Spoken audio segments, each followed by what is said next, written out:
arrived. Does it ever arrive? Oh no.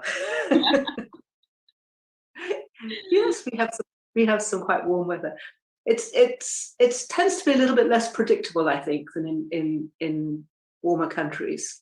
Right. But we do have some quite warm weather. In Scotland, it doesn't get really much beyond. Well, it doesn't. That I've not known it at 30, so it's usually below 30, which is quite manageable.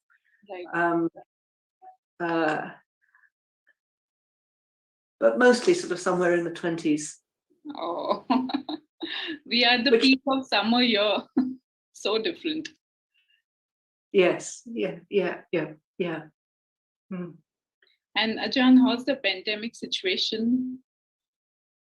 In the UK, it's they loosened the regulations a bit, and so now here at Amaravati, people can come and visit, but very restricted. They can't come into any of the buildings.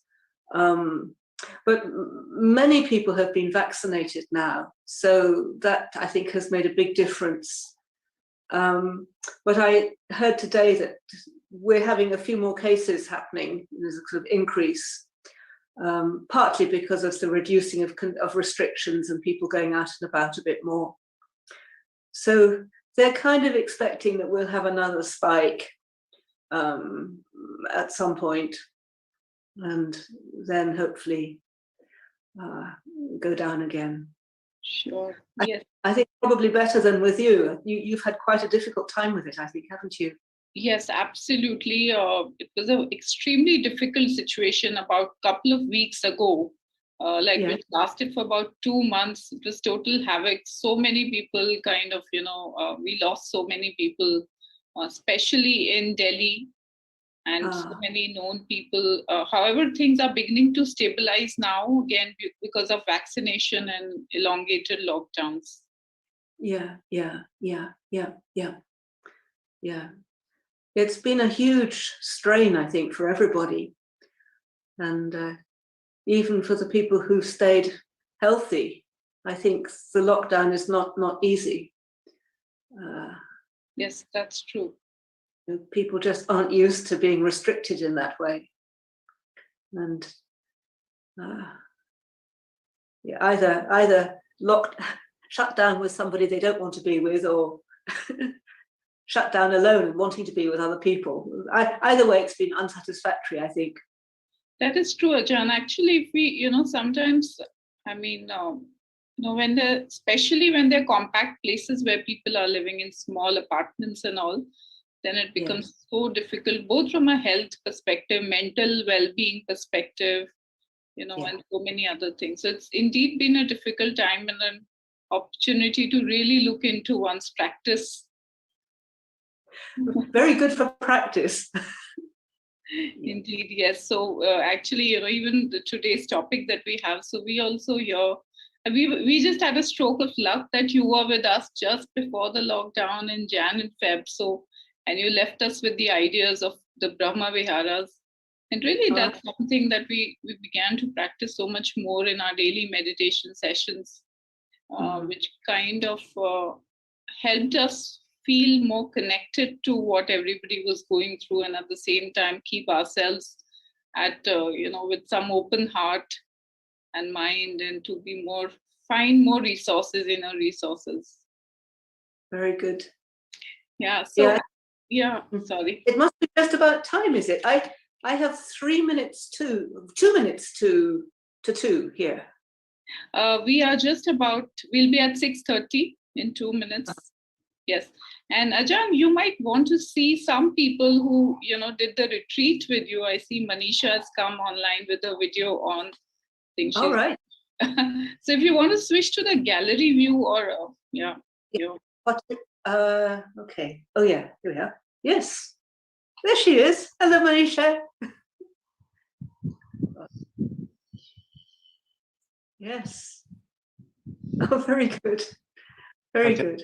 Yeah, and of course, once we kind of come towards the close of the session, maybe Dr. Dhar and others, maybe if you'd like to say hello to them. That would be very nice. That would be very nice. I'm actually going to cover up my screen for the session because I find it easier when I don't see people.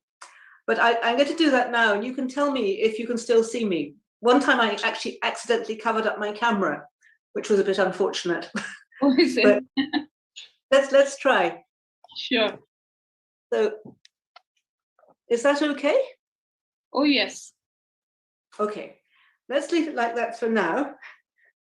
All right. Sure. So now we'll give it another minute. Okay, okay.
Namaste, everyone.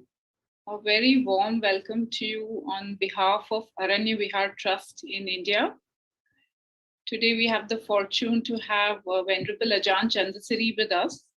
Let's pay our respects together to Ajahn with 3 bows. Bow, bow, bow.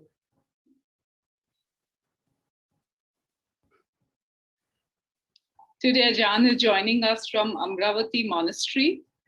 I'll just speak a few words about Ajahn, a very brief introduction for anyone who's meeting Venerable Ajahn for the first time. So Venerable Ajahn Candasirī is the Abbess of the Miltuim Hermitage in the country of her birth, which is Scotland. She worked as an occupational therapist in her lay life. Venerable Ajahn came across the Buddha's teachings in 1977 through Ajahn Sumedho, and inspired by his teachings and examples, she began her monastic training in 1979 at Chithurst Monastery in England. Venerable Ajahn Candasirī is one of the senior-most monastics in the Western Theravada Buddhism. She is a well-respected elder, generously offering teachings at various forums, and also provides monastic trainings to the Anagarikas and siladhāras at Amravati Monastery. We are indeed very grateful that Venerable Ajahn is here with us to offer reflections on the topic, establishing oneself in Brahma Viharas. Her personal presence exudes these states, and her words invoke the gentleness of our own hearts. Friends, Brahma Viharas, as we know, refer to what's called the divine abiding with the skillful mental states of metta, karuna, mudita, and upekkha. So we will shortly invite Ajahn for the Dhamma reflections, and after the Dhamma reflections, we will open the floor for live questions and answers. So may I request Mrs. Sangeeta Kohli to please make the formal request to respected Ajahn for a Dhamma Desna. Brahma च लोकाधिपति सहंपति कतंजलि अंधिवरं अयाचथ संतीध सत्ता परजख जातिका देशे तु धम्मं अनुकंपिमं भजन्.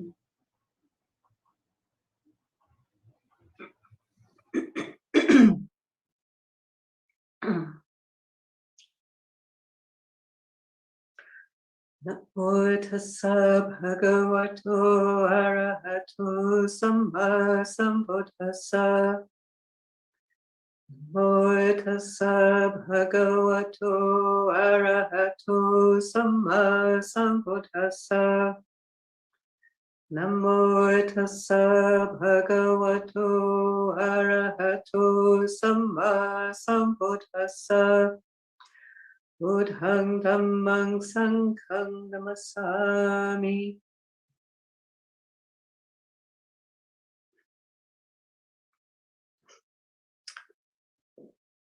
So, hello everybody. I felt very honored, very privileged to be invited to speak to you all today. And was very glad when I received notification of the topic, establishing oneself in the Brahma Viharas. This is something that I consider a lot, because it feels to me that particularly during this time of the world pandemic, where so many people are very, very seriously challenged in their living situations, that these qualities, metta, karuna, mudita, upekkha, are all very, very relevant, very significant for us in our lives. They obviously benefit us.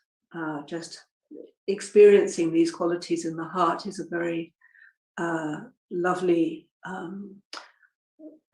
thing. It's very lovely to experience these qualities of the heart, and also the effect on those around us can be quite tangible.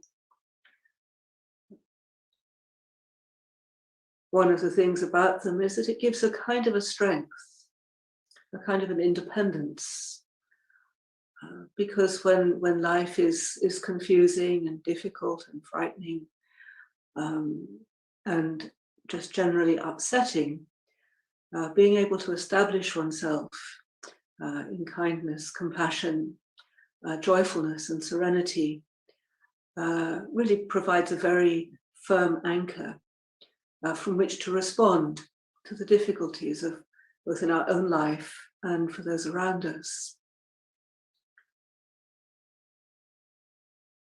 I've always been rather interested in these qualities because when I was first taught about them, they seemed like very wonderful aspirations. And with the first retreat I did with Ajahn Chah, and he gave guided meditations in the cultivation of metta, karuna, mudita, upekkha. But what I found was that it didn't really seem to work so well for me in everyday life. You know, I could be kind and I could be compassionate in situations that weren't threatening or challenging to me in any way. It was easy to be kind to people and situations that I liked, and to be kind to, small, attractive animals. Like we have cats here at Amaravati. It's very easy to be kind to the cats, cuddle the cats, and but then there are certain situations, certain people where, for some reason, I would find that this kindness wouldn't come forth in quite the same way. It wasn't a natural thing to feel kindness, say to somebody who was irritating me or somebody who was challenging me in some way.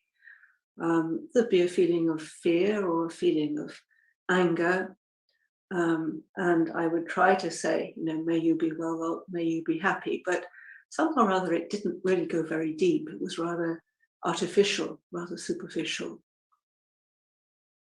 So I began to contemplate this, and came to an understanding that actually we really need to start here.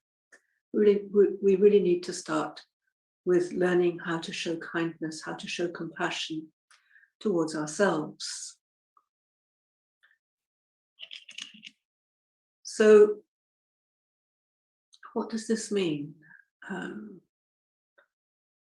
It means actually being rather honest with ourselves, rather curious about our own minds, about our attitudes,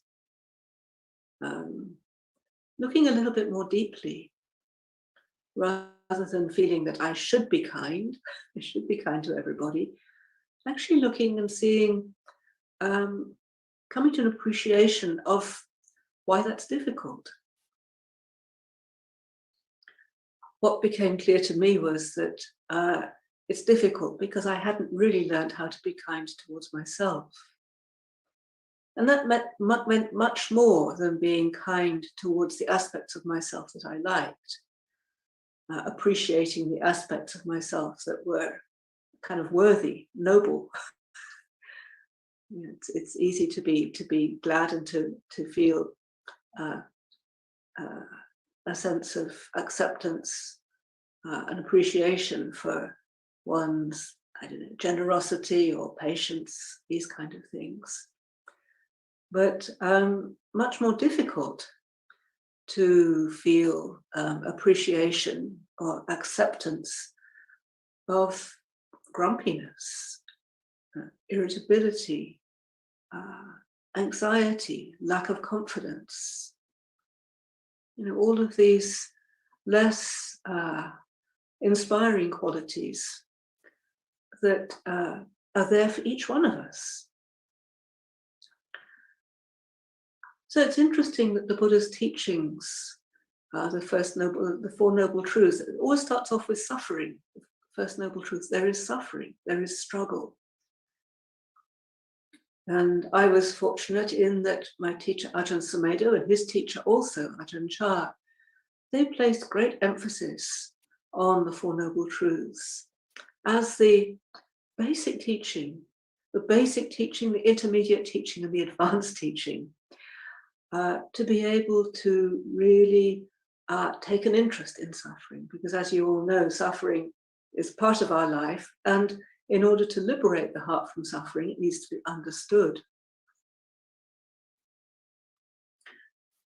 So this meant noticing when there was an inner struggle, when something was happening within our own minds, our own hearts, our own bodies even, that we didn't like, that we thought shouldn't be there, that we were embarrassed or ashamed about.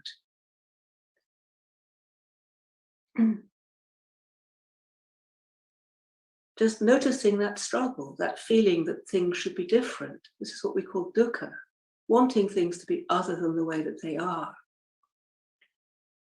So just recognizing that inner friction, that inner struggle, the inability to be at ease with the particular perception we have of ourselves at that moment. Shy, unsure, hesitant, confused, hopeless, inadequate, these feelings. Can we recognize those? Can we establish presence with those? Can we accept those just the way they are? This is part of human existence. Part of being a human being is that we experience these things. Human beings don't just experience nice things, don't just experience noble, wonderful things, but if we really want to learn about being a human being, we need to open our heart to the whole of it. So metta, kindness towards this being here. Can I open to this being here? Can I accept this being here with all its wonderfulness, its beautiful qualities, and also with its less beautiful qualities, its difficulties, its challenges, its confusions, its fears? Can I accept that? Can I honor that as part of being a human being? What I found as a result of doing that, what I found was a much greater capacity to accept and appreciate other people, with their difficulties. I had noticed that the things that I didn't like about other people, the people that I didn't like, tended to be the ones who were manifesting qualities that I hadn't accepted in myself. So as I accepted these feelings of anxiety, fear, and so on, I gradually began to be able to have a sense of tenderness, a sense of well-wishing towards others who were manifesting those qualities. I was much less harsh in my judgments, much less exacting or demanding in terms of how I felt that they should be, much more ready to accept them as they were. So metta is sometimes translated as loving kindness, and that's the most usual translation of metta. But I like to think of it more just as acceptance, a giving a space for, accommodating, with a heart of friendliness, a willingness, an openness. It doesn't mean that we approve, if somebody's behaving very foolishly, doing things that are harmful. It's not that I have metta for their harmful speech or action.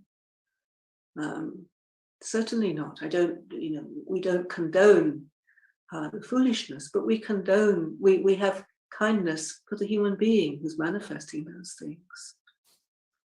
We have kindness, we also have compassion. Because again, as we investigate our own suffering, our own struggles, we come to appreciate just how painful it is if we do something that is unkind, something that is harmful towards somebody else or towards an animal even. There's always a price to pay. We don't get away with anything in this life. There's a result. So when we see people behaving in atrocious ways, we might maybe feel angry or upset or indignant, but just a moment's reflection can bring forth a sense of compassion. They don't really know what they're doing. They don't really know the harm that they're causing, either to somebody else, to the other people, to the situation, to the planet even, or to themselves. I've always been interested listening to His Holiness the Dalai Lama speaking about what happened to, or what's happening to his country, and the terrible atrocities that were committed towards his people. And it's happening also in other parts of the world. And I've always been interested in his response, which is basically a sense of concern for the people who are doing these terrible things, because there'll be a price. I've noticed in my own life, if I do something foolish or harmful towards somebody else, then when I come to sit in meditation, my mind is disturbed. There's a sense of regret or remorse, which is actually a wholesome quality. It's good to feel that, but it's not a pleasant state. It's not, we don't like it, but it's the natural consequence of having hurt somebody, having harmed somebody, having acted impulsively or foolishly.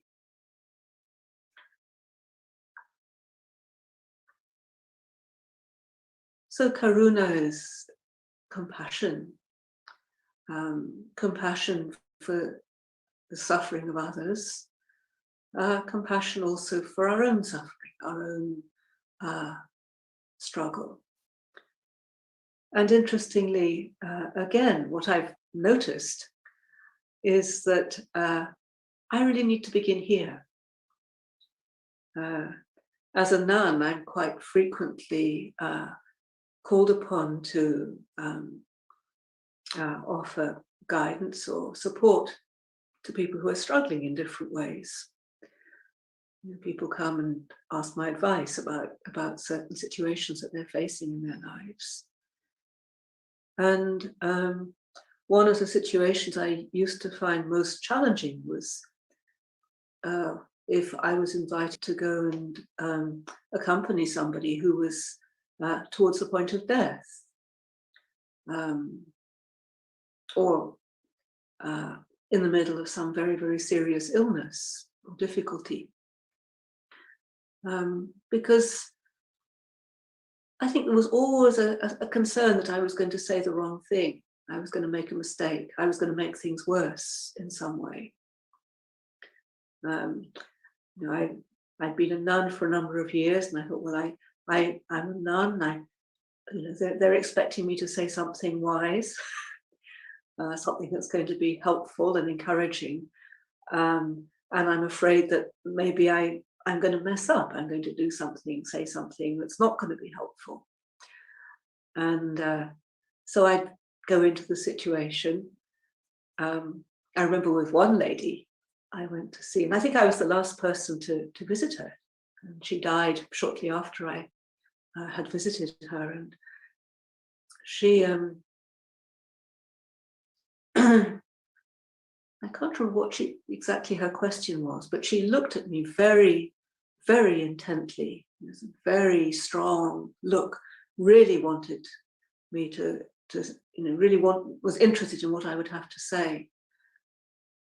I think I'd said something about dying beautifully, and she said, well, what do you mean? And I came out with the answer, well, mindfully.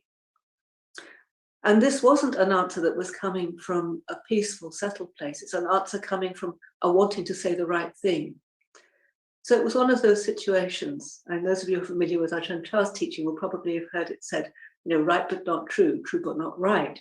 It was like that. It was the right answer, but it wasn't coming from the right place.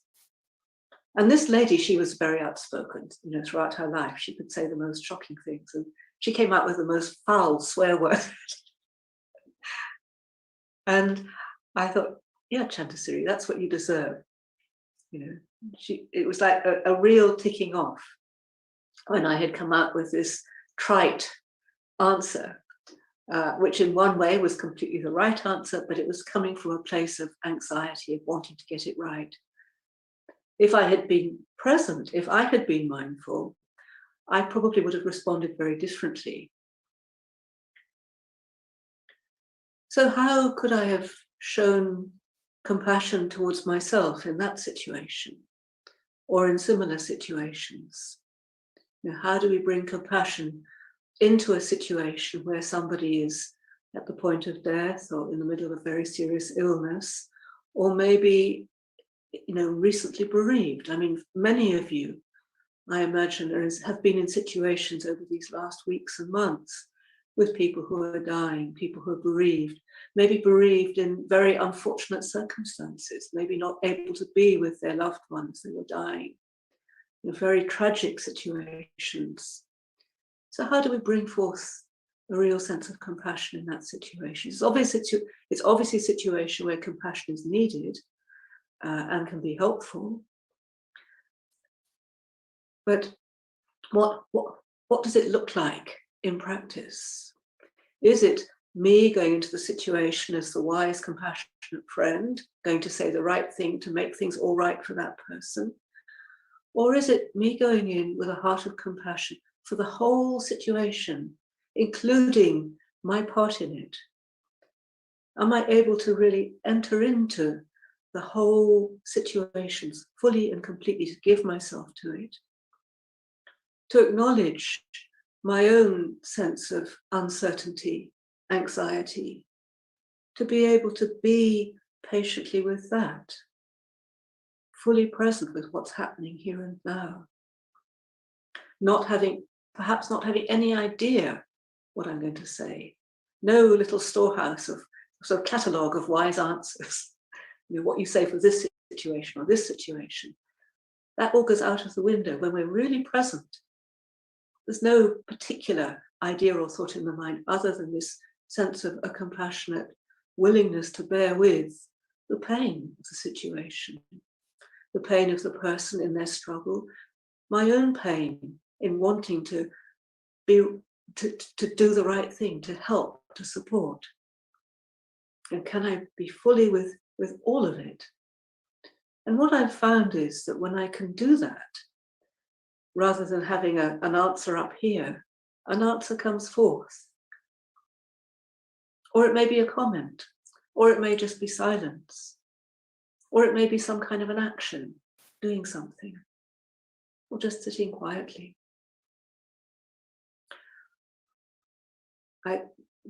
In my own life, sometimes when I've been very ill, I've had a couple of very serious illnesses in my life, and it's been very interesting to be on the receiving end of different responses from people who come to visit. Some people trying hard to say the right thing and saying exactly the wrong thing. Other people kind of really awkward, obviously wanting to help, to be kind. And of course, there's an appreciation of all of that. And then just noticing how there are other people who just come and they're just quietly there. And you see that sometimes that's the most supportive thing. So rather than feeling that I have to do something compassionate or I have to say something compassionate, sometimes that's appropriate and sometimes that's what comes forth and that's fine. Sometimes just being there, just quietly there, being willing to be fully with the situation rather than trying to make it all right and get away as quickly as possible. So karuna has a depth to it and a subtlety to it. It requires a giving up of the sense of self. Me going to do the compassionate thing for you, me going to help you, me going to make everything all right for you. It becomes us. There's no longer me and you, there's just us. As fellow human beings. Not even thinking of it like that, there's just presence.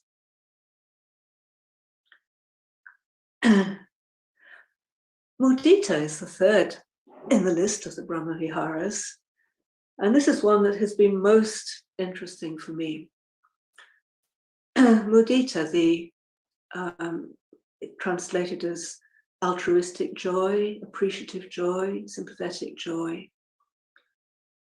And often the further description is like gladness at the good fortune of others. And I was always very challenged by this, because sometimes I could feel glad at the good fortune of others. But if somebody else had something that I really wanted or thought I didn't have, what tended to happen instead was jealousy, envy, a really unpleasant mind state. In fact, it was that actually brought me into this spiritual practice right in the beginning, because I was so troubled by my lack of ability to celebrate somebody's good fortune. So jealousy is a very unpleasant condition. And what I found in my own practice was that not only was the jealousy, but there was also the aversion to the jealousy, the hating the jealousy and hating myself. So it all got very complicated, very unpleasant, very difficult. And absolutely no sense of gladness at the good fortune of somebody else. So it's only relatively recently that I've really figured out what the problem was, where I was going wrong with this. There's a chant that we do, and it's actually a passage from the scriptures, and it's repeated very frequently in many of the suttas, where it says, the disciple abides, pervading one quarter with a mind of, say, gladness, take mudita. Likewise the second, likewise the third, likewise the fourth, so above and below, around and everywhere. And to all as to myself. Now I hadn't really sort of understood that. I knew about having kindness towards myself. I knew about having compassion towards myself. But I hadn't properly appreciated the importance of being able to celebrate the blessings and the goodness and the joy of my own life. I hadn't really appreciated the fact that I could feel mudita, I could feel gladness towards my own life, my own being, my own existence. I was imagining or feeling that I had to feel it, towards this other person or this situation, to celebrate the beauty of the situation and just be glad about everybody having a good time or whatever it was. But what I was experiencing was they were having a good time, and this being here there was a kind of emptiness, a kind of bleakness, and a real hatred and negativity towards everybody and towards this. So when I actually thought about this, mudita towards myself, to all as to myself, whereas actually it has to start off here. So I found it really works. So if there's a situation where I feel, I still occasionally feel little twinge of jealousy arising sometimes. So if I notice that arising, rather than worrying about it or feeling that I shouldn't have it or getting complicated about it, I just say, okay, Candasirī, what about you? You have this, and I would enumerate the good fortune, the blessings of my life. There's always something to celebrate. Always something. It may not be very much, but there's always something to celebrate, to feel glad about. Something that one has done well.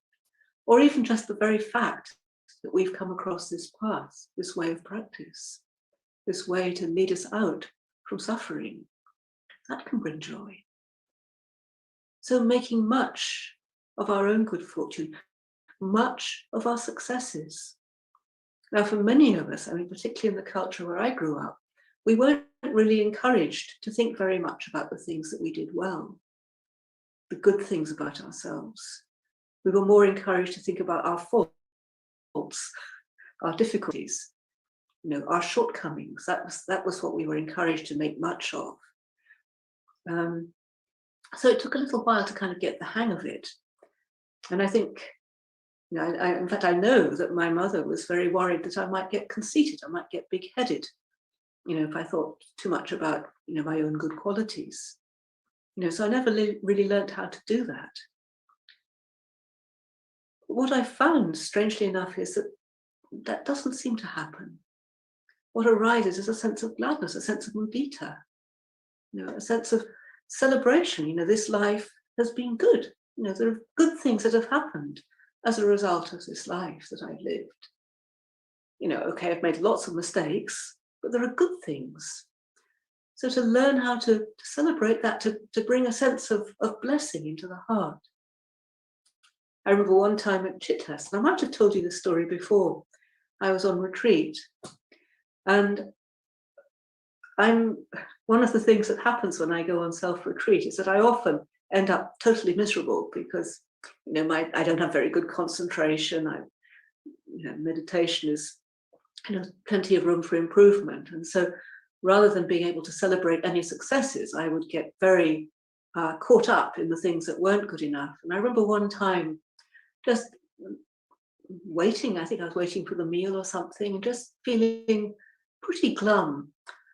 And then thinking about the Buddha, the Blessed One.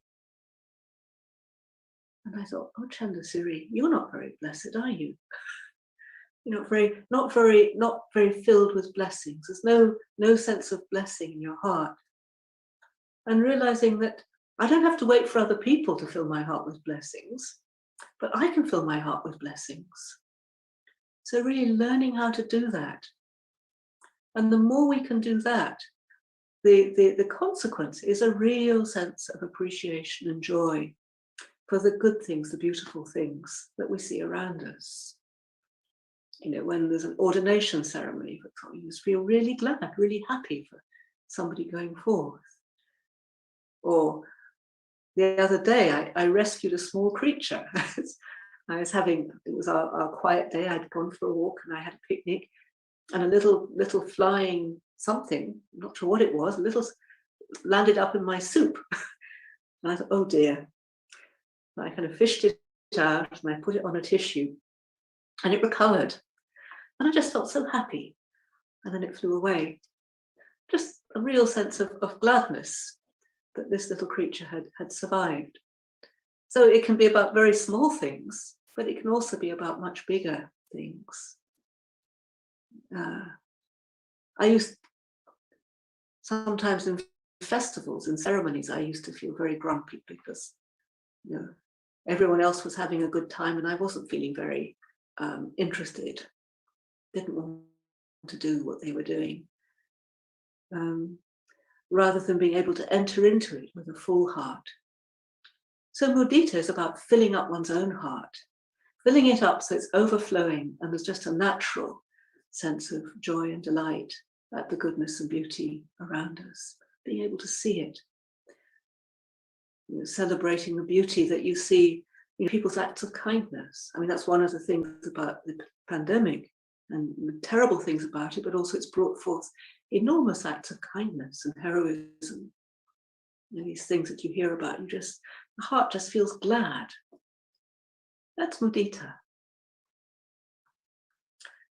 Equanimity or serenity, upekkha, is a very special quality. It's sometimes translated as indifference, which to me in English means a kind of almost like not caring. And I think there are some people who are attracted to the Buddhist teachings because they like the idea of not having to care, a kind of dispassion, standing back from life.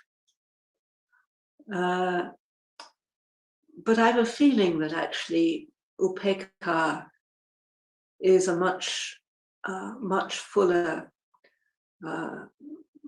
much more engaged quality than simply indifference.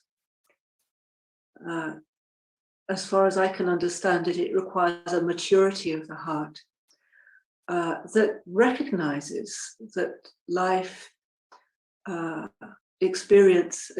life we can experience a whole range of different things, and that the human realm, within the human realm, there's the capacity to experience the most extraordinary bliss and happiness and joy, extraordinary beauty, much to celebrate, much to just really delight in, and also the most extremely horrific, dreadful conditions, a whole range. And for me, it seems that upekkha is about actually being able to stay present, whatever the condition might be, just to stay fully present. There's a wonderful verse in the Mahamangala Sutta that I'm always quoting. Putasaloka dhammehi chittanyasana kampati. So though living in the world, though touched by the world, yet the heart does not tremble. We have some wonderful trees here, poplar trees, and the leaves shake like this, kampati. And for the heart to not tremble, the heart to stay steady, to stay still, to stay present, when the conditions are absolutely wonderful, absolutely beautiful, and equally when the conditions are absolutely appalling.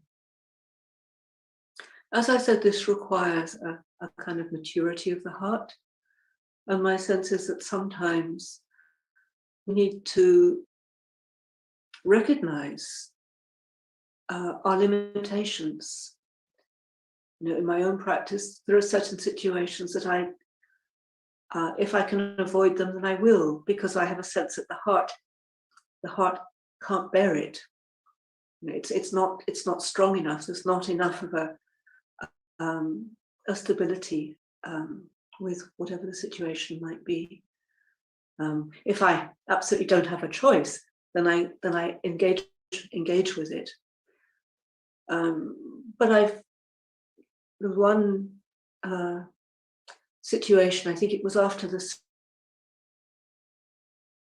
tsunami some years ago, and hearing stories of volunteers going in Thailand, I think it was, going to kind of help just with just clearing up and the bodies, and just having to manage quite extreme, quite awful situations, and being able to keep it together while they were there, but then having complete collapse afterwards, just almost as though they put themselves into something that their heart wasn't ready for, they weren't able to bear. So knowing one's capacity can be a skillful response to these things. So it's a tricky one. Perhaps it's more about knowing one's capacity, knowing when one needs to take a break. Like I always encourage people who are looking after someone who's sick, dying, make sure you have some time on your own each day. You don't feel you have to stay in that situation 24 hours non-stop.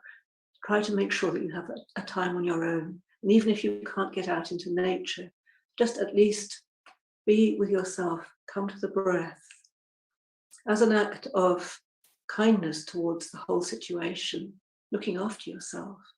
Don't expect more of yourself than you actually have the capacity for. So it's kind of a balancing.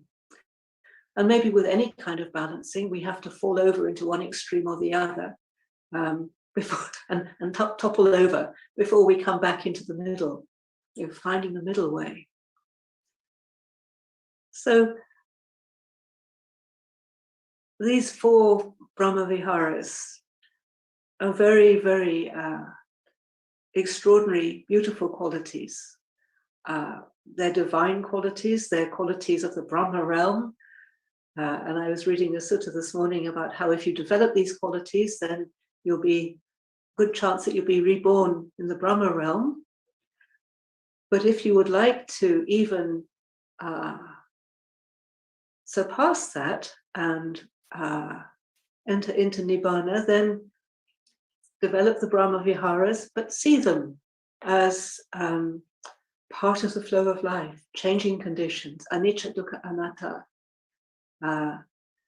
So to be developed, to be cultivated, give it all you've got, but see beyond it. Cultivating the middle way, the way of letting go. So we can create, we can transform ourselves into a conduit for these beautiful qualities, but see them all as being changing, unsatisfactory ultimately, and not who and what we are. But qualities that the world very, very badly needs right now. Held with a sense of inner balance, inner steadiness. Just as what we can do in our lives for the welfare of ourselves and the welfare of everybody else.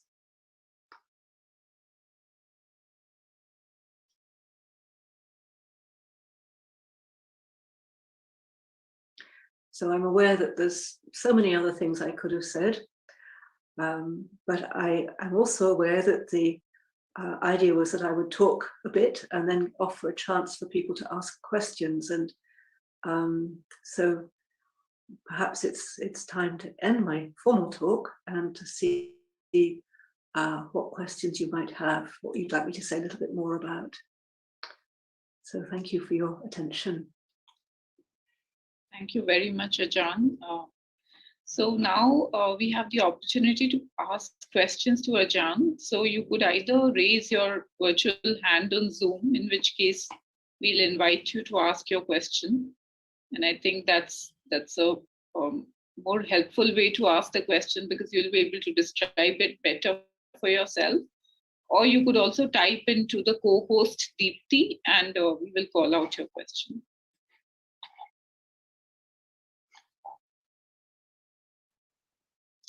Yes, Sumrit, go ahead.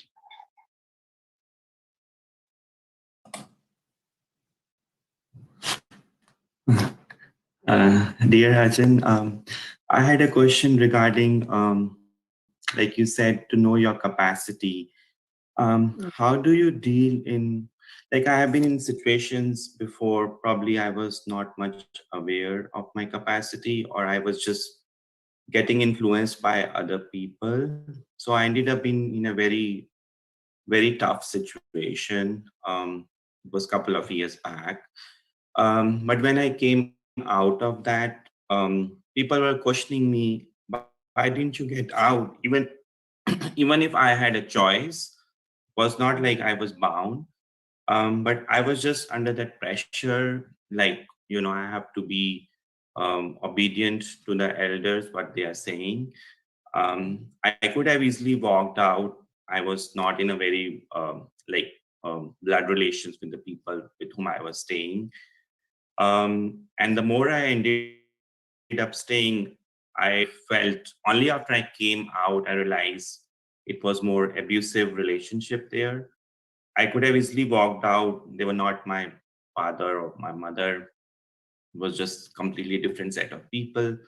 And still, and I ended up realized it led me into a lot of trauma for myself. And even it started showing up in my ways. And only after periods of meditation, I was able to come out of it. But I still feel that grief and trauma for staying in that traumatic situation where I could have easily come out. And at that time, because there was that verbal abuse, I also shut myself off from other people. Like that really had a very dramatic effect on my self-esteem. And when I came out of that, and other people were asking me, why did you stay in that situation? You could have easily come out.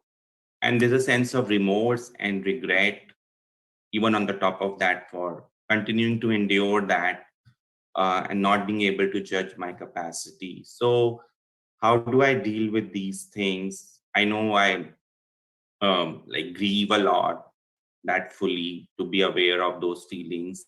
But still, there's a sense of hatred towards oneself for staying in that situation when I could have made that choice to withdraw myself from those people. It's so easy, isn't it, to look back and see what you should have done or you could have done. This is what we do, isn't it? When we make a mistake, when we do something that has an unfortunate consequence, we think what we should have done, what we could have done. But if we could have done, then we probably would have done. If we'd known what we know now, we would have responded differently. At the time, I'm sure you weren't aware of how much it was harming you, and how much better you would have been if you had got out of the situation. But when you were in it, you had no idea. So it's only from where you are now. So there needs to be a kind of forgiveness, capacity to say to yourself, well, you did the best you could. You thought you were doing the right thing. Maybe you were afraid. There are all kinds of reasons why people stay in these difficult situations. Afraid of letting somebody down, afraid of letting yourself down, not living up to the ideals that you have of how you should be. So many reasons. We make life very complicated. So in this situation that you're describing, what you need to do, or listen to me, what might be helpful is just to consider, how can I bring Brahma Viharas towards me? Can I be kind towards me? Can I forgive me? Can I be compassionate for my own suffering? how difficult the situation was, how much I'm struggling now. So really try to avoid blaming yourself, because that doesn't help anybody. It just complicates things. So cultivate a heart of kindness towards yourself. And having been through that, you've learned something. You've learned something very significant, very important. So you can be an expert now. You know that if you stay in a situation, an abusive situation, when there could possibly be a way to get out of it, that's going to harm you. You know that. So you're not going to make the same mistake again. So I would encourage you to learn as much as you can about what happened, and to see that as a very positive thing in your life, that you've learned a very important lesson about how important it is to take care of this. If you're caring for someone else, and if you don't take care of this, of your own being, you're not going to be much use to the other person. So it's not that we do it in a selfish way, because we don't care about the other person. We do it precisely because we do care about the other person.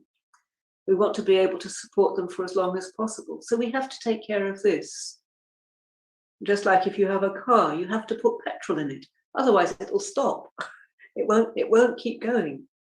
And the same way, if you're in a situation with others and trying to help them or support them, if you don't look after this one, then you're not going to be any use to them. So sometimes we do have to say, okay, I need to get out of this. Maybe it's just for a week, you have to go away somewhere else. Maybe you just have to step out for an indefinite period of time. Because you care, because you want the best for everybody.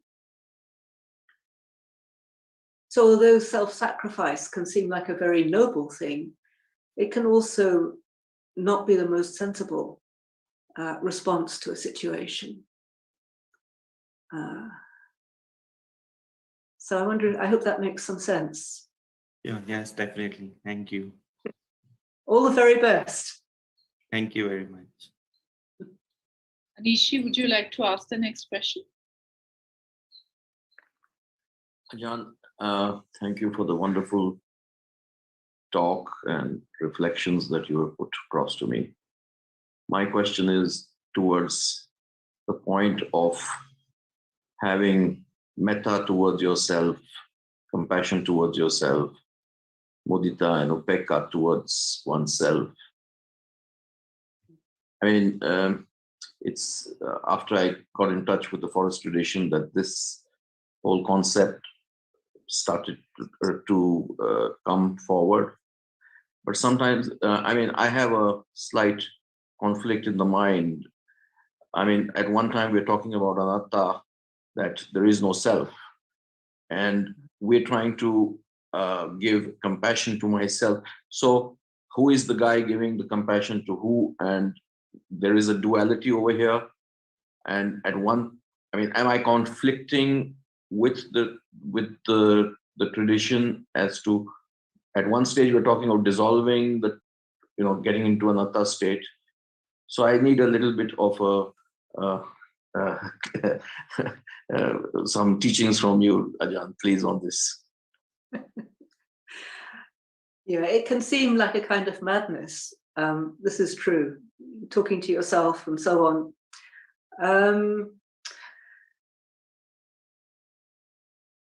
So what could I say about that?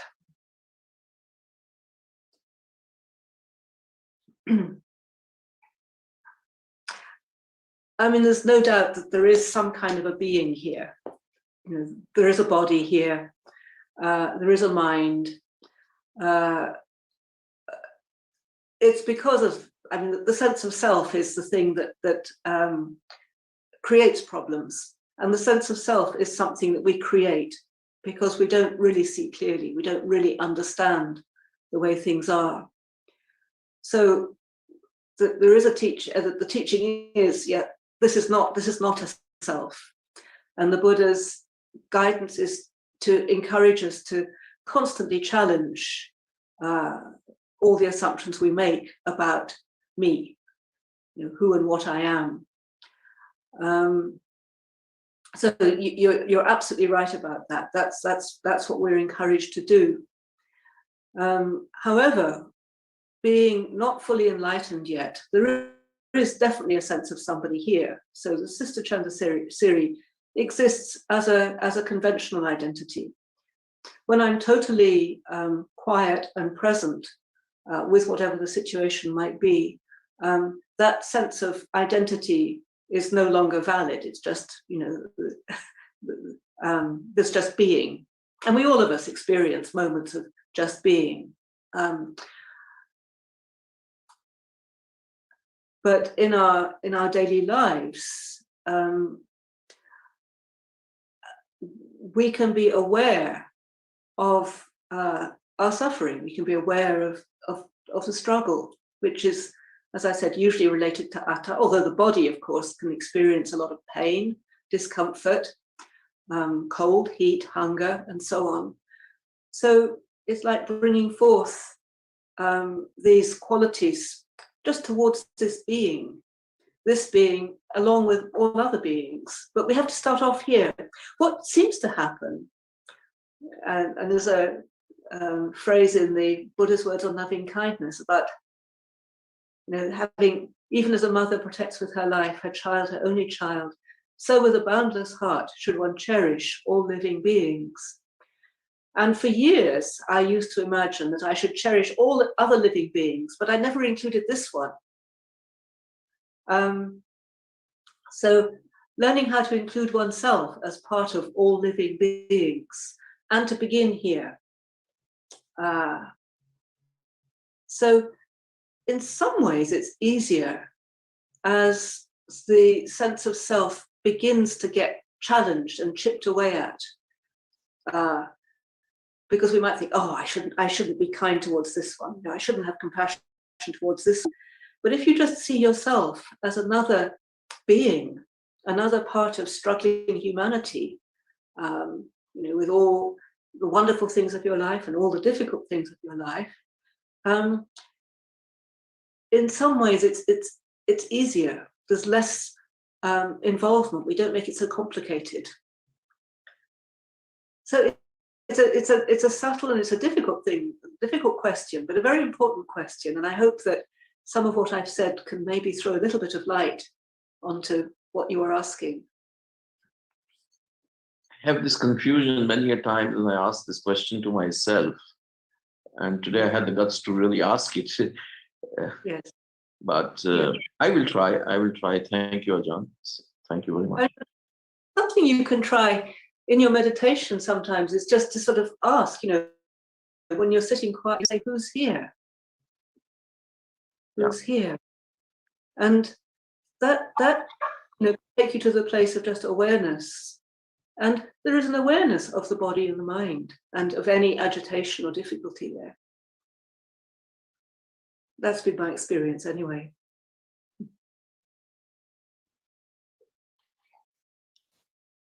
Ajahn, the next question is that how do we feel something positive about someone when we see it might be harmful for them? If it seems that this will lead to suffering for them in the future, even though they are happy about it at the moment. Can you just read the very first part of the question again? How do we feel something positive about someone when we see that what they are doing might be harmful for them? Okay, yeah. Thank you.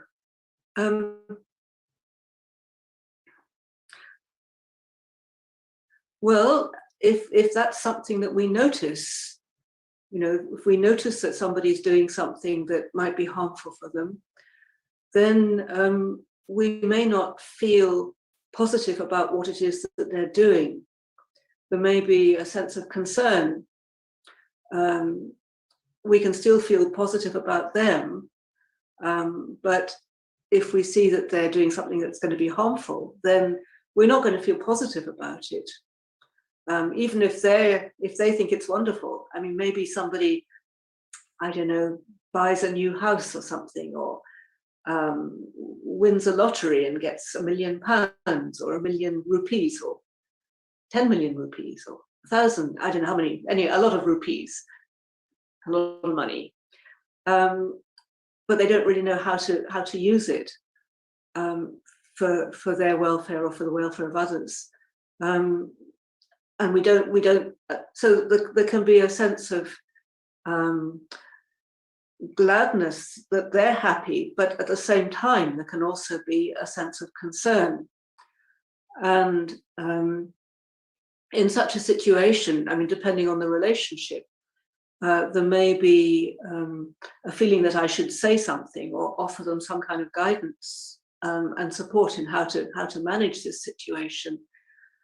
And so we can very easily get into a kind of sense of over concern and worry, and feeling that I've got to say something. And what I find for myself is really important in such a situation, I might have a tremendous fondness for somebody. I see that they're experiencing what they see as, tremendously good fortune, but I might see trouble down the road. And so I can feel a pressure to try to intervene or help in some way. And I have to be very careful just to stand back and actually attune to my own struggle with it. So bringing forth a sense of compassion for this being here. If that doesn't sound too complicated, because I want to be able to respond to what they see as their good fortune in a way that's going to be helpful, that's going to bring benefit. And I don't think that their view of it is what's going to be most beneficial for them. So how can I support them in a happy outcome, in behaving in a way that's going to bring a happy outcome? It may be that I just have to watch them make a lot of mistakes and be there for them as a good friend. Or it may be that actually there is something I can do or say.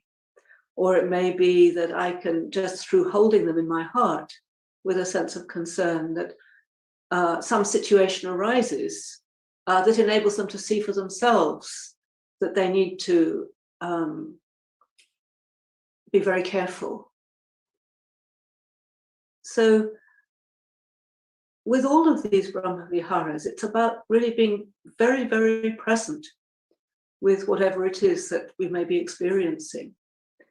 Recognizing the tendency of the mind to create future scenarios and feel that we have to intervene, but just coming back. How is it right now? What's happening here now? How can I support this situation in the best possible way? So I don't know if that makes sense, but I do empathize, because it's not an easy thing, particularly if it's somebody that you really care about. And so we have to acknowledge our own fear that something terrible is going to happen to them, a sense of concern, a sense of anticipating what might happen. The mind can go into creating all kinds of extra things. But all we know right now is that this thing is happening for them, that they're glad about it, and that we are feeling a bit concerned. That's what we can know. So to keep coming back to what we can know, the present moment. John, the next question, I believe Apurji would like to ask. Apurji, you could unmute yourself and please go ahead. Namaste, Ajahn. Very pleasure to hear your talk, and I had this earlier question related to mudita, which was addressed already through your talk, and I would like to just apply what you had shared in the situations where mudita has to be experienced or invited. So the question now that remains came out of the thoughts that you shared with Anishji just a while back about looking at all creatures like a mother takes care of her only child with the same compassion. So here is the moral dilemma for which I would request your thoughts. So for the past year, the main entrance to the house has been having a bout of termites, which was pointed out by my wife about a year back. And I've been almost on a daily basis, I've been sending them metta. And I've been also telling them that they're not welcome here and they should not damage my property. And it's been about a year now.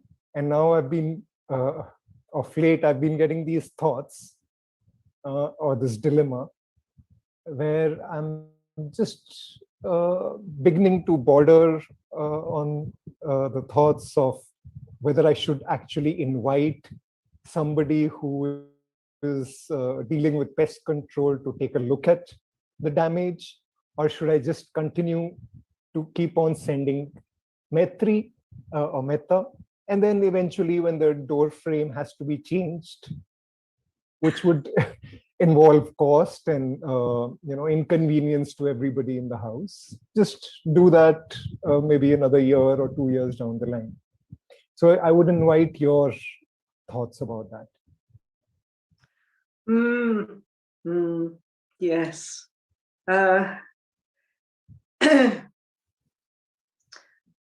It's very difficult. I mean, I think it's something that everybody experiences in one way or another.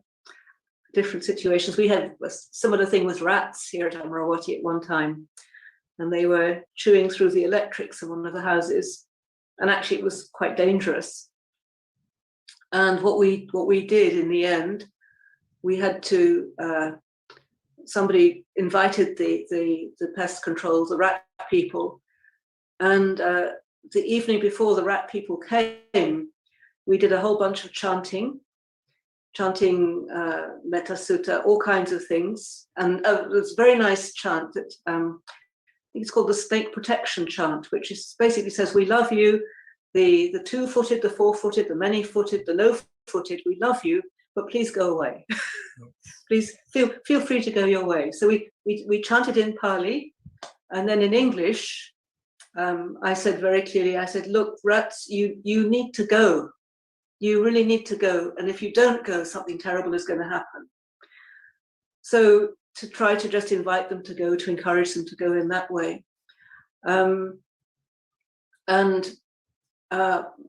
It was kind of like the best we could do. We didn't want to kill them at all. We didn't want to harm them, but it was necessary under the circumstances. So there's a story about Ajahn Chah, in fact, at Wat Pah Pong. I think they had a similar situation with ants eating all the buildings and all the monks' belongings as well.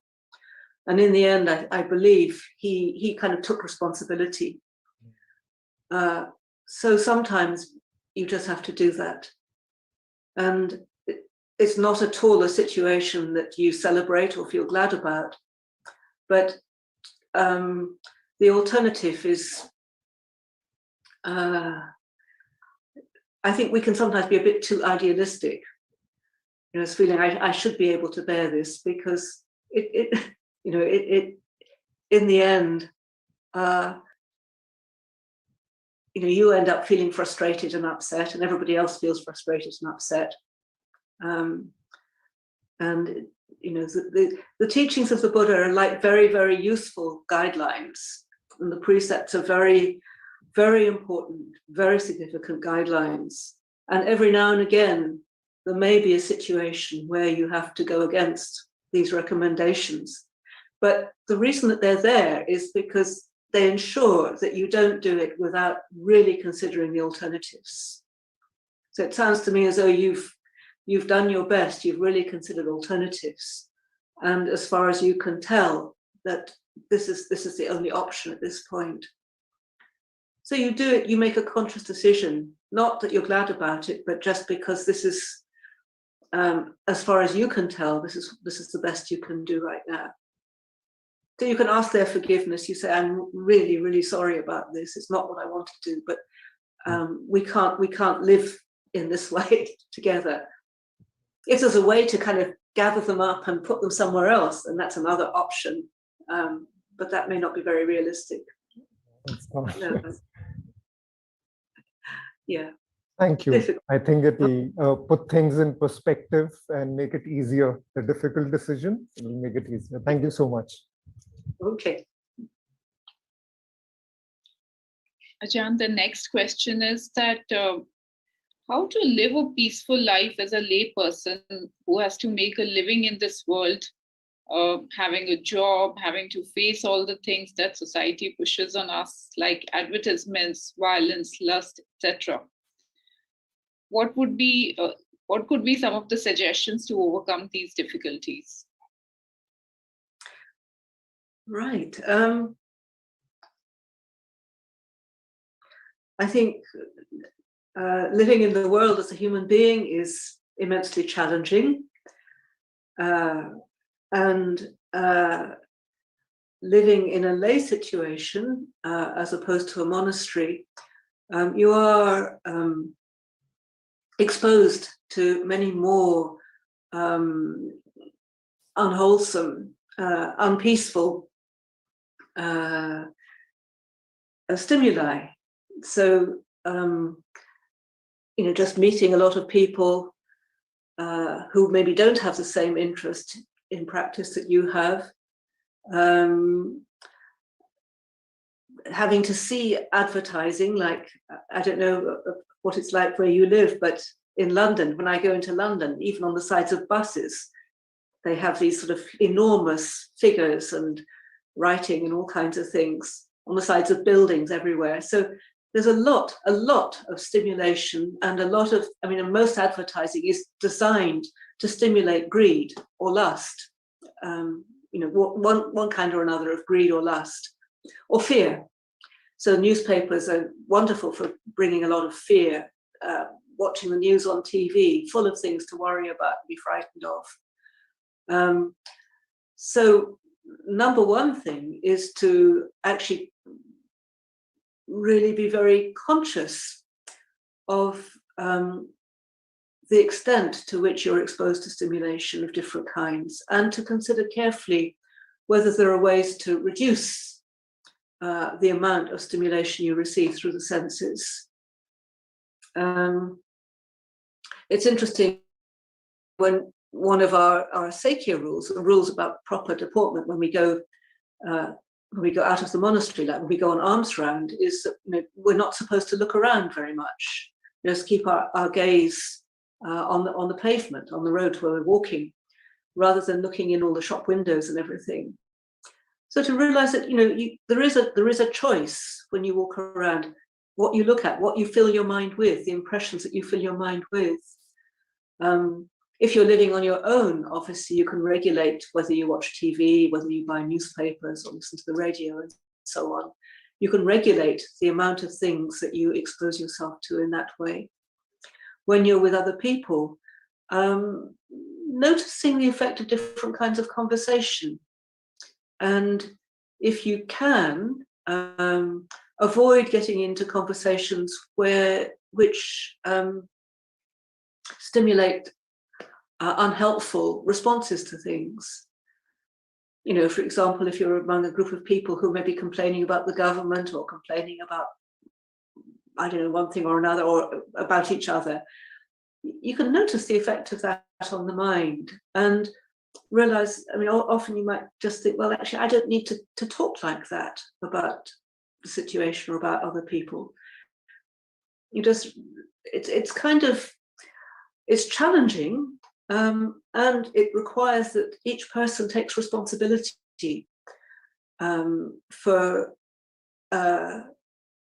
how they live their life and what they expose themselves to, recognizing that naturally there are going to be things that you have to see and hear and smell and so on.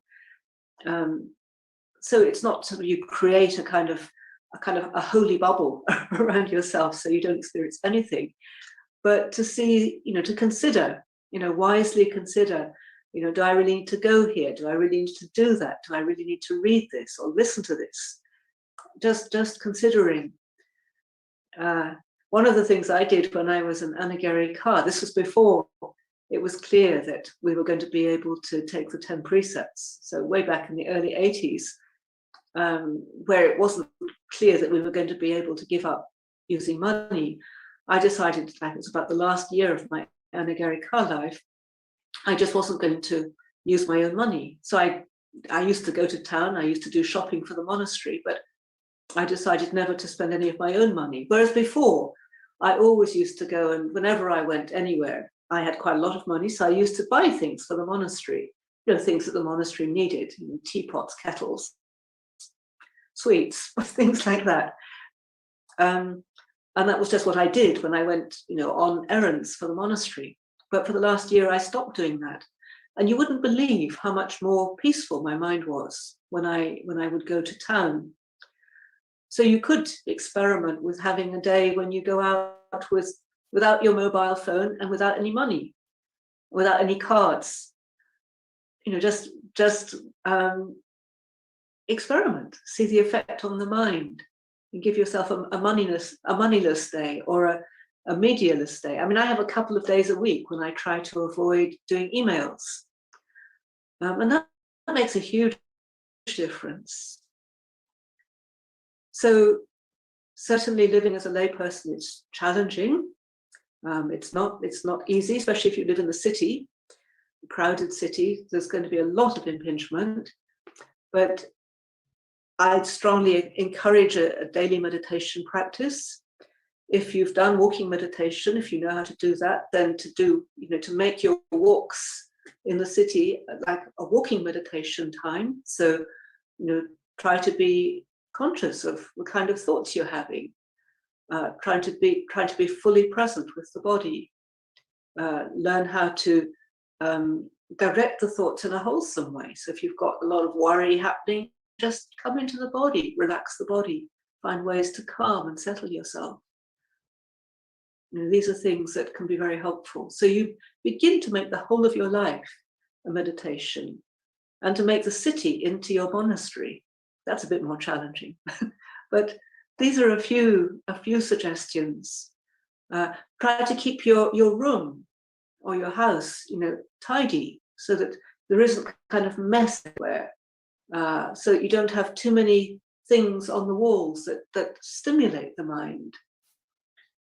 You may not have any choice in this, I realize, but you know, if you, or even just having a shrine, have a, you know, one small area of a room which is, you know, special, which is kept clean and lovely. You know, if you have a flower and a Buddha image, you know, that's just like a place that you can go and the mind can just settle, you know, can just support a kind of mind. So I think just realizing how we're affected by our surroundings and considering whether there are ways to choose what you surround yourself with, what you expose yourself to. This is very important. Those are some ideas which I hope are helpful. Yeah, indeed, very helpful ideas for lay life, Ajahn. So I would invite Murliji to ask the next question.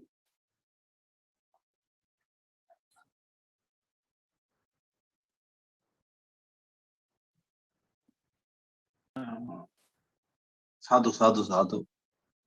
I wanted to ask a question regarding the Brahma Viharas only. So is that Brahma Vihara will be helpful us to enter into the jhanas and coming, I mean, is that is the way, gateway towards jhanas? That's a question. That's your question. It's interesting because some of the passages in the suttas, they actually describe the jhanas and the kind of sequence is to go through the jhanas and then pervading the whole world with a heart of kindness and compassion, joyfulness and serenity. So it seems to happen in the other direction. But my sense is that, in fact, it can go in any direction. And that basically, I think for jhana to arise, there needs to be a basis of well-being. And certainly the Brahma Viharas do bring about that sense of gladness in the heart, a sense of settledness, a sense of well-being, a sense of mindfulness, being collected and gathered. So I suppose one way of looking at it would be that, you know, there's kind of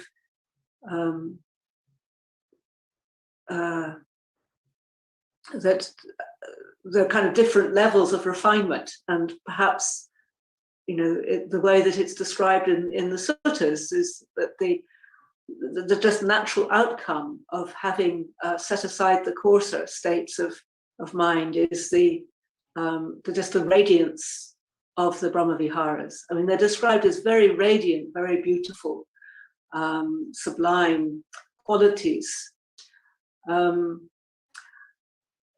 But equally, just actually learning how to be patient with a difficult situation.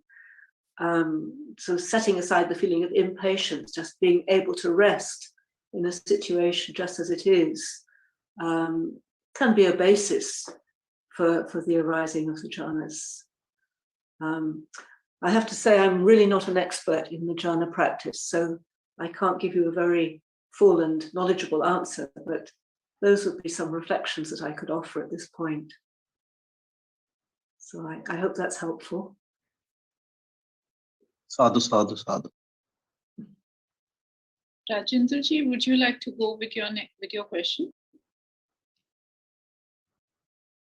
Yes, I would. Sadhu, sadhu, sadhu. As in, we were just talking about pests and insects who create problems in our day-to-day life. And then we do prayers and they don't listen, but somehow we have to take the necessary action in order to safeguard ourselves. Now, when we talk about human beings, where we have terrorists, we have rapists, and we have gruesome murderers. So there is a thinking going on that there should be no capital punishment against such crimes, and they should be let to live. It looks very, very annoying and very disturbing also for the society when such people who have done so much crime would be allowed to not get the capital punishment. What is your opinion about that, as per Dhamma?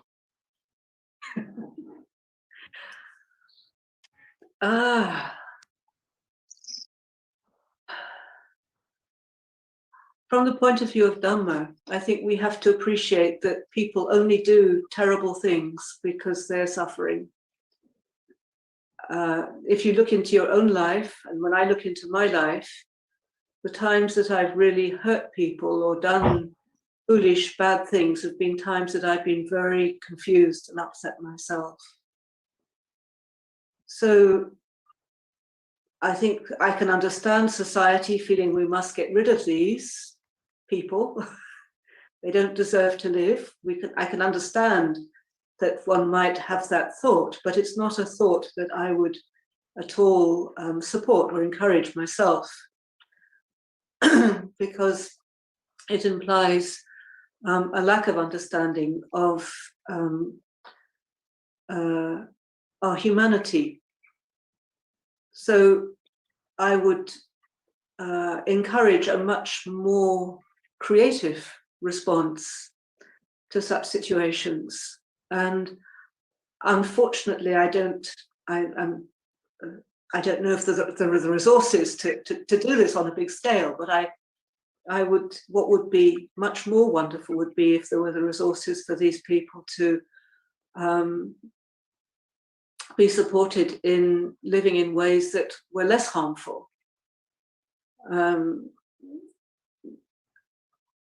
What that would look like, I don't know, but channeling their energy in more positive ways,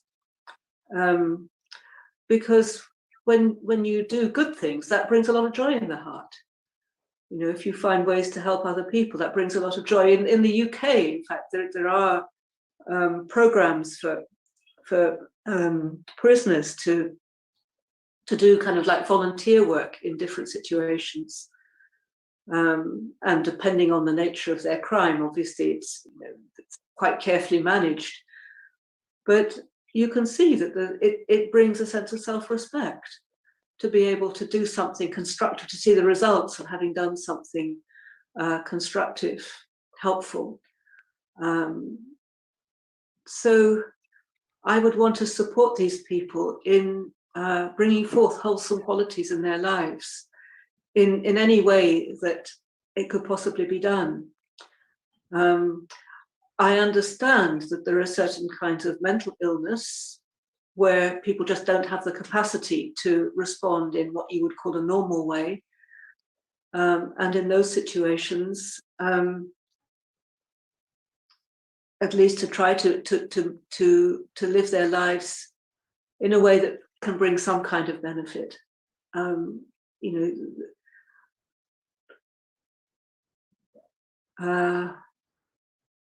It's a very challenging question you've asked, a very good question. And I hope that my answer goes some way towards answering it. I don't have a perfect solution. I wish I did, but that's actually the best I can offer right now.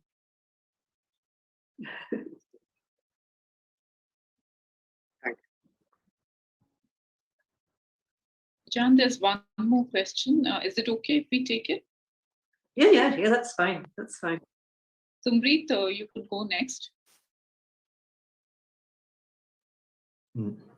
Thank you, Ajahn. Sorry, I had one more question that came up. Can you hear me? Yes, I can hear you fine. Yep. Okay, fine. Thank you. I am really motivated by your thoughts and pieces of wisdom. My another question is regarding the feeling of jealousy you brought up during the talk.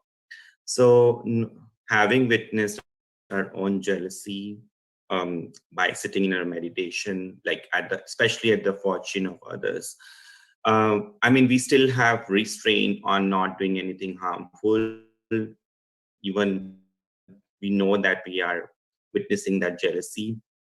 But at the same time, let's say when you are getting success, especially at the workplace, then you know that there might be a set of people who might be jealous of your success. So that brings a lot of fear in you at the same time, and you decide not to come in a lot of limelight to stay but it's like still creates fear, like because somebody or other will bring this up with your manager, somebody might bring this up with your colleagues. And at the same time, even if you want to stay in low limelight, sometimes it can be misconstrued as you're not participating as well as you should be. So how do you strike a balance in such a situation and deal with those feelings of fear because of that jealousy might getting stimulated in other people at your fortune? That's an interesting question, isn't it?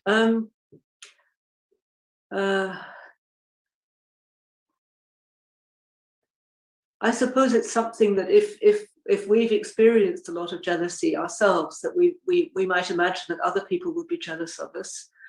I think it's important to be careful about making assumptions about what other people might be feeling, because I mean maybe somebody will feel jealousy, but maybe other people will be glad that you're doing all right, that you're succeeding. So I think we need to try to keep our life rather simple and try not to have too many ideas about what other people might be thinking. If somebody comes along and tells you that they're jealous, or if somebody treats you in an unpleasant way, which is often a sign of jealousy, then that's when we can begin to have a concern for that other person. And what I usually find for myself is more a sense of compassion, you know, because I know how unpleasant it is to feel jealous of somebody. You know, it's just such a horrible feeling. And so I would make an effort to show kindness to the person. You know, not to say, well, I've done so well and I can see you haven't done so well, so you must be feeling really bad about the fact that I've done so well. That's not always so helpful. But more just, you know, to support them in counting their own blessings. You know, so they might, you know, and one of the interesting things about jealousy, it's very difficult to admit. So there may be somebody who's feeling jealous of you, and if you challenge them about it, they might say, oh, no. But you kind of have a sense that, yes, they are jealous. So rather than actually challenging them about it, it's just more saying, well, you know, I've noticed that you've done this really well, or have you thought about trying this? You know, just considering what will be lovely for them. And one of the interesting things I've found is that when I think about what I can do that's lovely for somebody else, the sense of fear seems to disappear. It seems that fear and kindness don't seem to go very well together. So, I mean, this is not directly related to jealousy, but one of the neighbours where I live in Scotland, this farmer, and I had a lot of problems with him. We had disagreements over water, which is interesting. Disagreements over boundaries, and I was very frightened of him because he was a big man and could be very abusive. I mean, he used to speak very badly to me, and so I was quite frightened. But then he was an older man, and I began to think what a miserable life he had, and to begin to consider, well, what can I do that would make his life more wonderful? Is there something I could do that would make him happy? And so sometimes I would, you know, just leave a gift. Like one of the people who was staying with me made a pie, and we took the pie down to his house and offered it to him. And he had cows. So I took some photographs of his cows because I knew he loved his cows. And as soon as I started thinking of lovely things I could do to make him happy, the fear just stopped being an issue. So these are some things that you could maybe think about in relation to the situation you describe. Sure, because it has happened to me in the past in my previous workplace where Yes. I was doing good work, but at the same time, towards the time of my end days of my there, people were really getting jealous, or they were not very appreciative, and I was one of the persons being laid out also. So that becomes very difficult. So that kind of baggage I'm still carrying over in my new position. So Yeah. that's why it becomes very difficult. So having compassion for yourself and for your own fear. Fear is very, very prevalent. I mean, I think most people are frightened of somebody or other. A lot of fear in relationships. So we really need to understand that and acknowledge it. So having kindness towards your fear, being able to be present towards your fear is a really good thing to try to develop. So you can actually, rather than thinking about it, analyzing it, it's more just to feel it directly. You know, just notice how it affects your shoulders, your face, your belly, and just relaxing with thoughts of, may this being be well, may I be well. So just really bringing up thoughts of kindness towards yourself. And that brings a tremendous kind of strength. You know, filling your heart with blessings, and then you can share them. Thank you very much. Those were really inspiring words. Thank you. Appreciate that. Thank you for your question.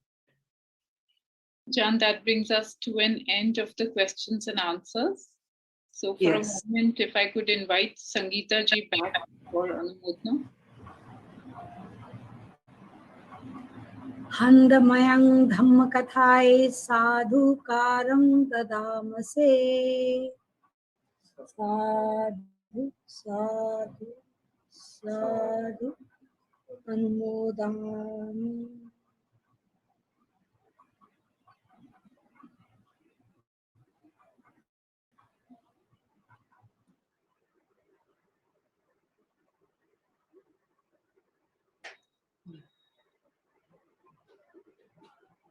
Ajahn, thank you so much for the wonderful words of wisdom and such heartful words. You know, I would like to believe that everybody's heart would have opened up a little more for ourselves also, which is something we keep neglecting.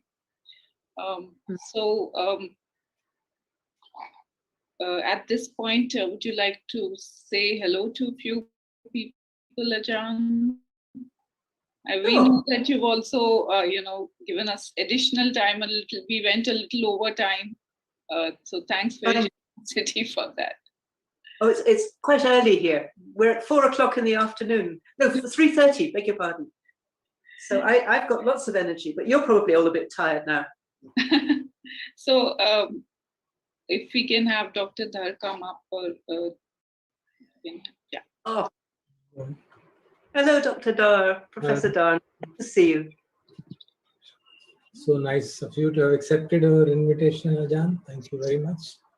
And we seek the blessings of this triple gem so that someday we'll have again the possible physical interaction beginning in India. Let's see. Let's see. Yes. Very nice to see you. And Mrs. Dhar too in the background. Thank you. Thank you very much. Good. Thank you for accepting our invitation. Anishi, would you like to say a few words to Ajahn? Oh, thank you, Ajahn. Hello. You have a new granddaughter, and Dr. Professor Dhar has a new grandson. That's correct. That's correct, Ajahn. How are they doing? Corona children. Growing up, growing. Growing, yes. Grandson also got infected with corona. Your grandson was infected? Oh my goodness. Got and he has recovered. But good. Still he has some carry on. He has got now fungal infection in his mouth. Oh, yeah. Very tough situation. Very, very tough. I think for everybody. Yeah. Well, I'll think of you and him. Mm-hmm. Yeah.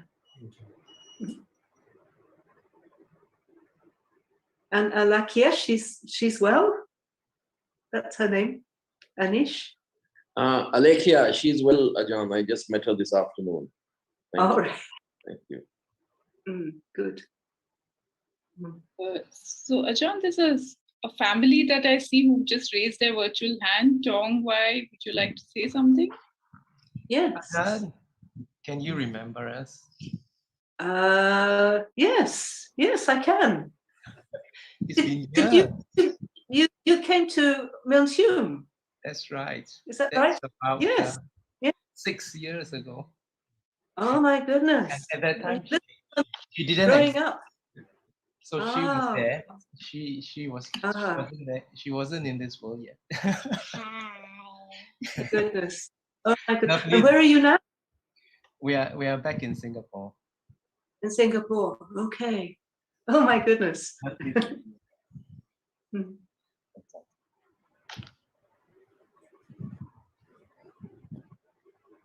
Ajahn, so thank you very much for your time, your presence, your wisdom, your kindness. Thank you so much, Ajahn, for being with us today. It's been a great pleasure, Deepti. Thank you for inviting me and for doing such a wonderful job hosting.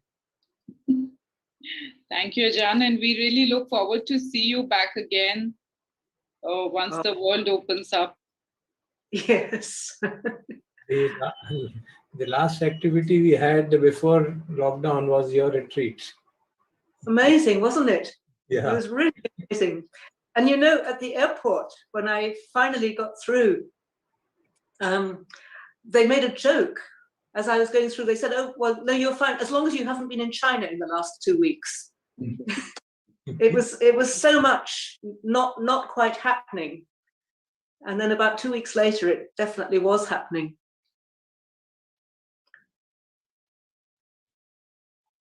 Yes, yeah.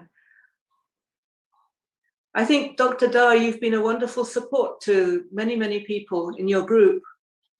Deepti was telling me that you have regular meditations with people, and that's such a beautiful offering. We now have been having so many people are making their services available. People are joining. Yeah, yeah, yeah, yeah. Yeah, it really means a lot, I think, because we all need a lot of encouragement and reminders. So easy to forget and to go fly off course, whereas just your regular kind of gathering people and supporting people is a huge, huge gift. Most of our Sangha members have gone through quite traumatic experiences, losing friends, losing relatives, and so it was quite challenging for all of us being together at least morning 1.5 hour, evening 1.5 hour, doing some paritta chantings together. That gave some mental strength to be able to handle the extremely difficult situation. Most of us have had very difficult situations. And it's still pretty bad there, is it, right now? At this moment, for last few weeks, it is waning. Now things are slightly stable, but there are projections that next month onwards, third wave will start. And so there's quite a lot of fear being induced through the newspapers that be prepared, something more is going to come, don't relax. So when you were there, the situation was quite okay, but then people got careless, and then there was a sudden spike, and in April we had terrible times. It went very bad, didn't it? Yeah. And not enough resources to deal with it by the sound of it. Normally, I mean, the number of patients increased within a day. It will increase within a week. It increased by 10 times. No system can handle it. Yeah. No. Extremely, very frightening. Very, very frightening. Yeah. Yeah, I think it's been much more challenging for you than in the UK. I mean, in the UK, it's been very bad at times, but I think we've been better resourced, but still not easy. And many people having to go through huge difficulties. And I think just the difficulty of not being able to get out must be quite challenging. I mean, here at Amaravati, we've hardly noticed because we have plenty of space, we have trees, and the air is good. So we're surrounded by people who are practicing. So we're very, very, very fortunate. But it's not like that for many people. So yeah. Anyway, it's lovely to see you. I'm sure Ajahn Sundara will send you her greetings. She's here at Amaravati with me. And Ajahn Amaro and Ajahn Sumedho is here as well. So very fortunate. We had a session with Ajahn Amaro and also with Ajahn Sundara earlier, a few months back. Yes. It's amazing, isn't it, this Zoom business? Yeah. That's true. I would never have anticipated doing this. It's quite. I was always a little bit sort of dismissive of social media and all of this kind of thing, but it has been so wonderful during this time as a resource for helping people and supporting and connecting with people.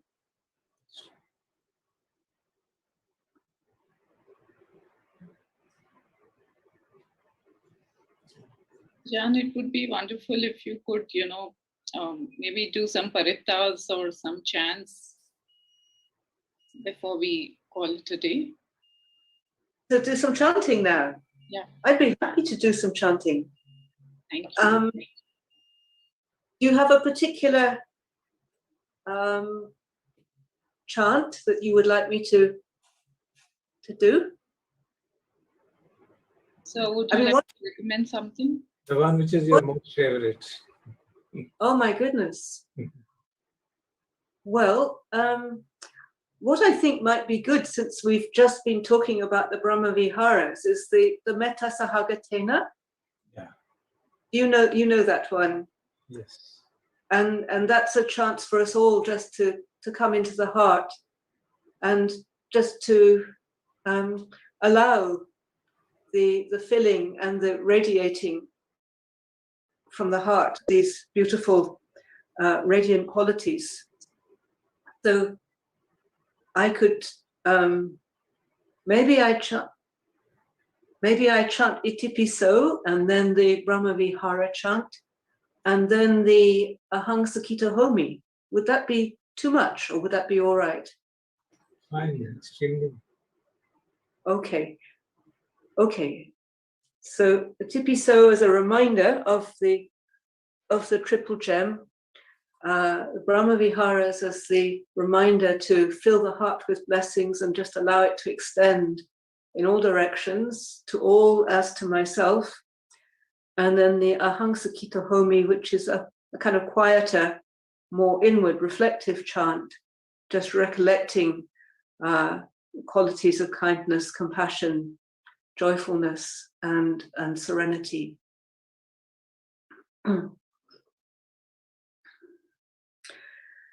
Itipiso bhagavaraham samma sambuddho vichacharana sampanno sugato lokavidu anuttaro purisadhamma sarati sata deva manusanam buddho bhagavati sawakato bhagavata dhammo Didiko akaliko edipa siko hopanahiko pachatang vedita po vinyu iti supatipanno bhagavato savaka sankho uchupatipanno bhagavato savaka sankho uchupatipanno bhagavato savaka sankho samichipatipanno bhagavato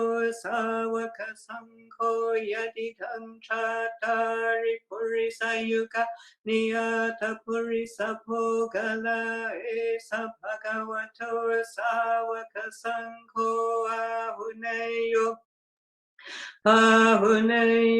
takineyo anjali karaniyo anuttarang punya ketang lokasati.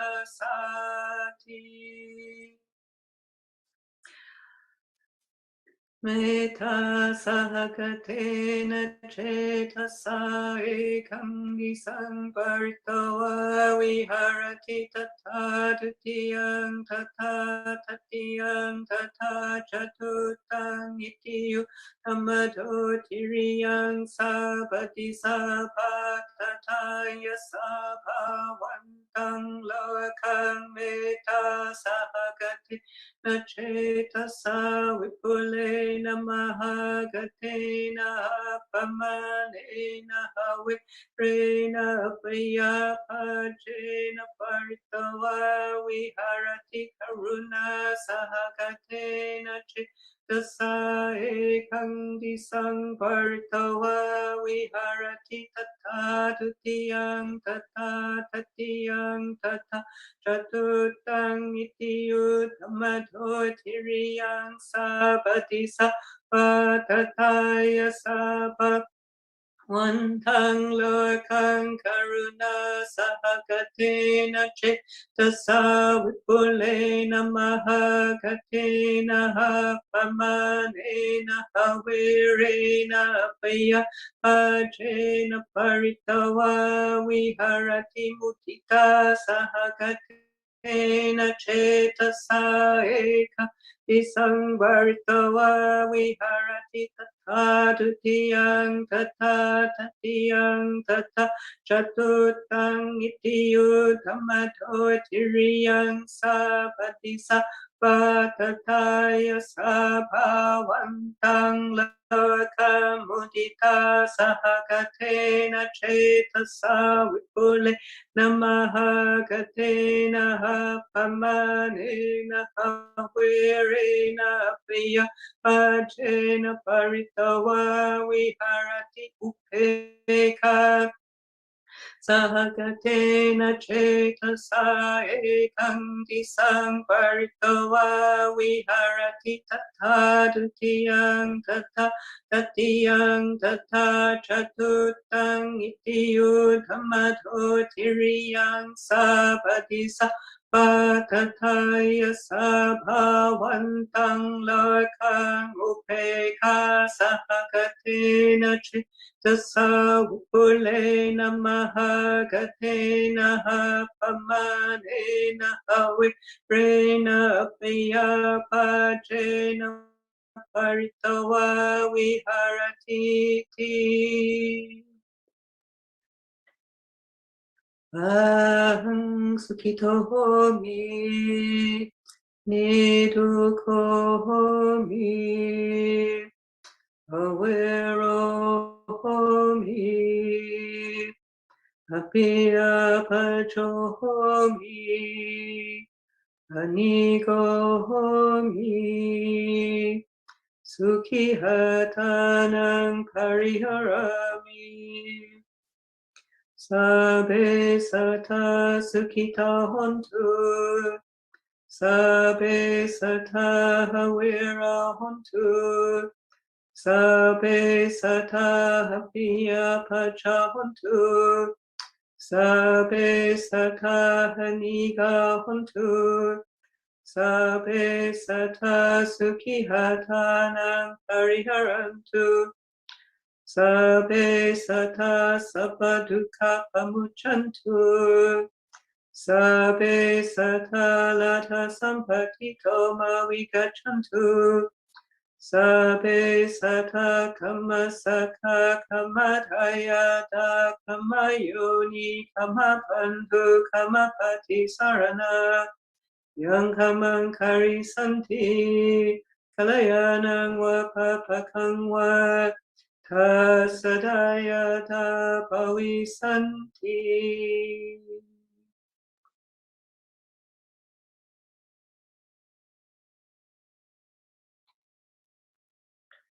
And perhaps we could finish with the closing homage.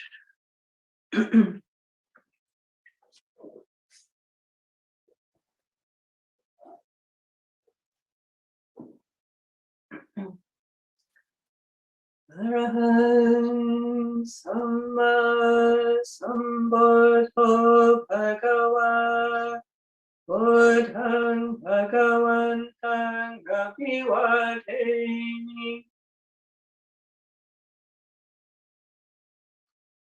Sawakato Bhagavata Dhammo Dhammang Namasami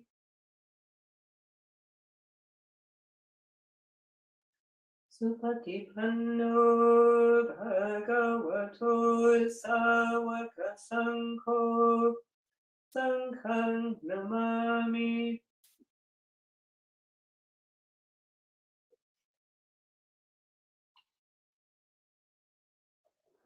Friends, let's pay our respects to Ajahn as well. Bow. Bow. Bow.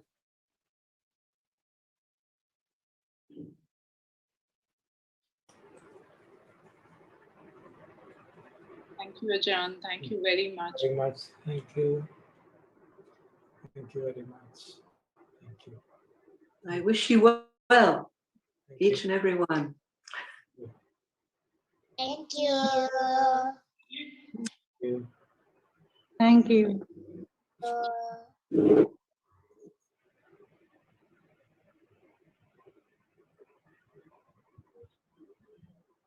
Oh, there's